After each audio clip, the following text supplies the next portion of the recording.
ሴት ልጅ በሴትነቷ ታፍራና ተከብራ ትኖራለች። ወንድም ደግሞ ለስራው ታማኝ ቤተሰቦቹን ጧሪ ነበር። ጎረቤቶች ለጉርብትናቸው ሲሉ ትልቁን መስዋዕትነት የከፈሉበት ጊዜ። በነገራችን ላይ ደግ ሰዎች ለራሳቸው እጅጉን ክፉ ናቸው። ያልጠፉ ያልተቀየሩ ነገራቶች የሉም። እርጅናን ካላግባቡ ተረዳ ነውና ህይወታችን ተመሳቃቀለ። እነዛ በዘርና በቀለም በሃይማኖት ሳንከፋፈል ያሳለፍናቸው ጊዜያቶች ምንኛ ያማሩና የተዋቡ ነበሩ። ኢንጀሊስቱ ላ ዩእዙኒ ወአንደሀብቱ ላ የህታቡኒ። ከአንዳንድ አስመሳይ ሰዎች ግን ሙታኖች ይሻላሉ። ምክንያቱም እነሱ ጋር ሄጄ ብቀመጥ አዛ አያደርጉኝም፣ ብሄድ ደግሞ አያሙኝም። በእርግጥም አንዳንድ ሰዎች ከኛ ጋር ምን ያህል ቦታ እንዳላቸው ቢያውቁ ኖሮ በራሳቸው ጭምር ይቀኑ ነበር። አሰላሙ አለይኩም ወራህመቱላሂ ወበረካቱ። የተወዳችሁና የተከበራችሁ የቱባ መልቲሚዲያ ፕሮዳክሽን ታዳሚያን ከዓለም ጫፍ እስከ ዓለም ጫፍ ያላችሁ ሁሉ የአላህ እዝነት በረከትና ረድኤቱ ሁሉ ከናንተ ጋር ይሁን። ዛሬ ደግሞ እንደ ወትሮው ሁሉ ድሮና ዘንድሮ በሚል ርዕስ ተመልሼ መጥቻለሁ። እስከ መጨረሻው ድረስ አብራችሁን ቆዩ። ለቻናሉ አዲስ ከሆናችሁ ላይክ፣ ሼር፣ ሰብስክራይብ በማድረግ ቤተሰብ ይሁኑ። ቀጥታ ወደ ፕሮግራም። እስኪ የዛሬውን ፕሮግራማችንን ደግሞ ለየት አድርገን እንጀምረው። ጅማሯችን በትውስታ ይሁን። እነዛን የተባረኩና የተቀደሱ ጊዜያቶች ህፃናት ከህፃናት ጋር አብረው ስቀው ቦርቀው ያደጉበትን ጊዜ፣ ጎረቤቶች ለጉርብትናቸው ሲሉ ትልቁን መስዋዕትነት የከፈሉበት ጊዜ፣ ሽሮ እንኳን በአቅሟ ጣፍጣና ሸታ የተበላችበትን ጊዜ፣ ከዋክብት ከሰማያት ላይ ያልጠፉበትን ያንን ደጉን ዘመን እስኪ ሁላችን እናስታውስ። የእናንተ ትውስታ ምን ነበር? ኮመንት ላይ ይጠብቃለሁ። ያ ሰላም። ድሮና ዘንድሮማ ፍጹም አይዛመድም። ጊዜም ነው ብለን ጊዜን አንኮንንም። ምክንያቱም ጊዜን መስደብ በሸሪዓችን አይቻልም። ነገር ግን አስተውላችሁታል? ያልጠፉ ያልተቀየሩ ነገራቶች የሉም። ሁሉም ነገር ተቀይሯል።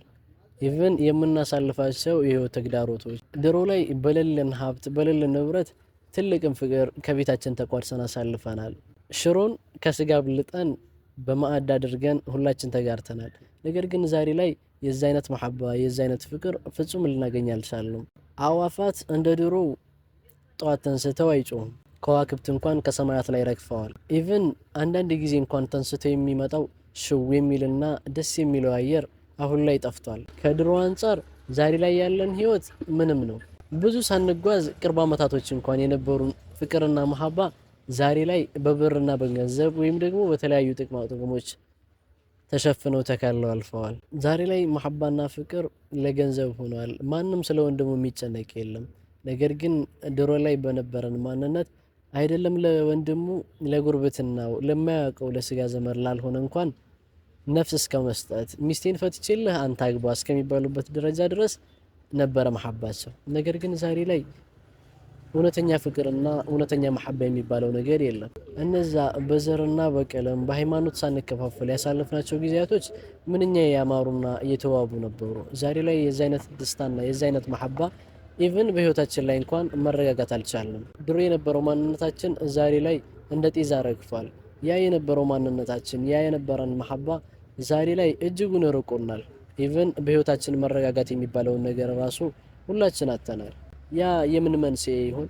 ዛሬ ላይ ሁላችንም የምንዋደደው ለገንዘብ ብለን አሊያም ደግሞ ለተለያዩ ጥቅማ ጥቅሞች ነው። ጥቅም ካጣን ሁላችን ከሰው ዛሬ እየራቀን። ድሮ ላይ በነበረን ማንነታችን ሁሉም ሰው ፍቅሩ፣ መሐባው፣ አንድነቱ ጭምር ሁሉም ልባዊና እውነተኛ ነበር። ነገር ግን ዛሬ ላይ ሁላችንም በማስመሰል ተከነናል። በማስመሰል ድግሪያችንን ይዘናል። ለዚህም በህሉል መጅኑን የተባለ ግለሰብ ነበር። ይህ ግለሰብ ቀብር ቦታ መሄዱን ከማዘውተር የተነሳ ቀብርን ተለማምዶታል። ቀብር መዋሉ ሳያንስ ቀብር ማደርም ጀምሮ ነበር። ይህን የተመለከቱ ቤተሰቦቹ፣ ጓደኞቹ ጠየቁት። አንተ ሰው ሆይ ለምንድነው እንደዚህ አይነት ቦታ የምትሄደው? ይህ ቦታ እኮ ጥሩ አይደለም ብለው ይመክሩታል። በዚህም ሰዓት እሱ ምን ብሎ መለሰ? እነሱ ከናንተ ተሻሉኝ ብሎ መለሰ። እንዴት ብለው ጠየቁ። በጣም ተደናገጡ። ይህ ሰውም እንዲህ በማለት መለሰ፣ ኢንጀሊስቱ ላ ዩእዙኒ ወአንደሀብቱ ላ የህታቡኒ። እነሱ ጋር ሂጄ ብቀመጥ አዛ አያደርጉኝም፣ ብሄድ ደግሞ አያሙኝም ብሎ መለሰ። ህይወት እንደዚህ ናት። ህይወት ብዙ ነገር ታስተምረናለች። በእርግጥም ህይወት ፈተናዎቿን ታከብዳለች። በተለይ ደግሞ በወጣትነት እድሜያችን ብዙ ነገራቶች ያሳልፋሉ። ምናልባትም አንዳንድ ጊዜ ለሰዎች ያለን ክብርና ፍቅር ውሃ ቢረዳን ኖሮ ውሃው በራሱ ዛጎሉን፣ አሳዎቹን፣ የተለያዩ በውስጥ የሚኖሩትን ነገራቶች ትቶ ወደኛ በመጣ ነበር። በነገራችን ላይ ደግ ሰዎች ለራሳቸው ክፉ ናቸው። ምክንያቱም ሰዎችን ላለመስበር ሲሉ ራሳቸውን ስንት ጊዜ ይሰብራሉ። በዚሁ አጋጣሚ እኔ የሚጨንቀኝ ነገር ቢኖር ሰውን ከማስከፋት ይልቅ ያ ሰው ምናልባት አላህ ፊት ያለው ቦታ ምን አይነት ይሆን? ምናልባት ከኔ እጅጉን የላቀና አላህ ጋር የተከበረ ሰውነት የተከበረ ማንነት ያለው ሰው ሊሆን ይችላል የሚለውን ፍጹም አስበን አናውቅ። ነገር ግን አላህ Subhanahu Wa Ta'ala ጋር የተለየና የተከበረ የተቀደሰ ቦታ ሊኖረው ይችላል። ነገር ግን ከኛ ጋር አዋርደን አዛግጠን የምናስቀምጠው ሁኔታ አለ። በነገራችን ላይ ደግ ሰዎች ለራሳቸው እጅጉን ክፉ ናቸው። ምክንያቱም የሰውን ልብ ላለመስበር ሲሉ ስንት ጊዜ ራሳቸውን ሰብረዋል፣ ስብርብርም ብለው ተቀምጠዋል። ልባቸው እየደማ ልባቸው ቆስሎ ሁሉ ሰዎችን ላለማስቀየም ሲሉ ራሳቸውን ለተለያዩ አደጋዎች ሰጥተዋል። እነዛ ሰዎች ለማስቀየም ስንት ነገር አድርገናል። ምናልባት እነዛ ሰዎች ከኛ ጋር ያላቸው ቦታ የተለየና የተከበረ ላይሆን ይችላል። ምናልባትም እነዚህ ሰዎች ከአላህ ዘንድ የተከበረና የላቀ ቦታ ሊኖራቸው ይችላል።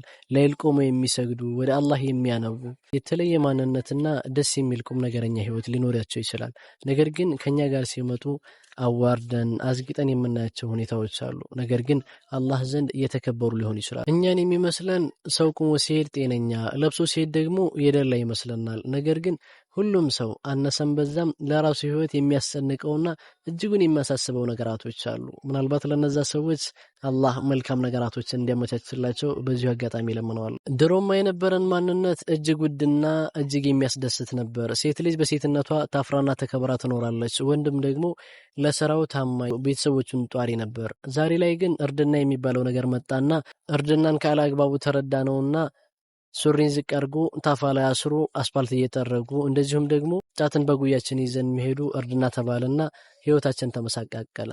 እንድነበርን አንድ አካል የተሳሰርን በአላህ ቃል ምን መጣና ምን ለያየን እንደ የቲም ተበታተን